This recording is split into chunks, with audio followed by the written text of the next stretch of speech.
केंद्रीय मंत्रिमंडल ने बड़ा फैसला लेते हुए आगामी जनगणना में जातीय जनगणना को शामिल करने की घोषणा कर दी है।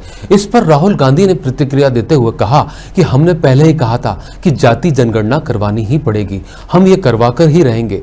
वहीं हरियाणा के कैबिनेट मंत्री अनिल विज ने राहुल गांधी पर पलटवार करते हुए कहा कि केंद्र सरकार सोच समझकर फैसले लेती है और यह फैसला भी जनता की मांग पर लिया गया। इसके साथ ही राहुल गांधी ने पहलगाम पर आतंकी हमले को लेकर सरकार से सख्त कार्रवाई की मांग की, जिस पर अनिल विज ने जवाब देते हुए कहा कि प्रधानमंत्री पहले ही गंभीरता से बोल चुके हैं, टालम टोल कहीं नहीं की है। उन्होंने कहा कि पाकिस्तान डरा हुआ है, युद्ध की तैयारियां हो रही हैं, लेकिन हमला सोच समझकर किया जाता है। ये मेरा ख्याल जगी हुई नहीं है, सपने में बोल रही है,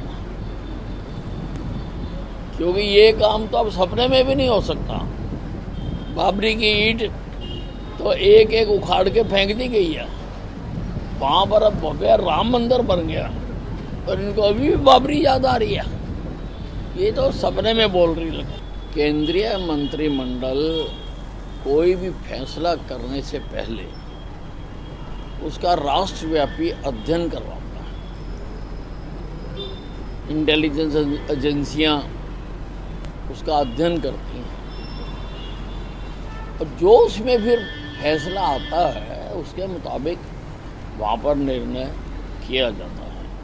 तो अधिकतर लोगों का मानना था कि जातिगत गणना करवाई जानी चाहिए, इसलिए सरकार ने उसको स्वीकार कर लिया। इसी को लेकर प्रधानमंत्री जी पूरी तरह से गंभीर हैं, पूरी तरह से इसके लिए कह चुके हैं और कहीं पर भी उन्होंने टाल मटोल नहीं किया है। युद्ध की पूरी तैयारियां हो रही हैं, पाकिस्तान पूरी तरह से घबराया हुआ है। पाकिस्तान के नेता बयान दे रहे हैं कि किसी भी वक्त हमारे पर हमला हो सकता है, पर हमला तो बहुत कुछ सोच समझ कर किया जाता है। इतनी राहुल गांधी जी को ज्ञान नहीं है क्या? ये मेरा ख्याल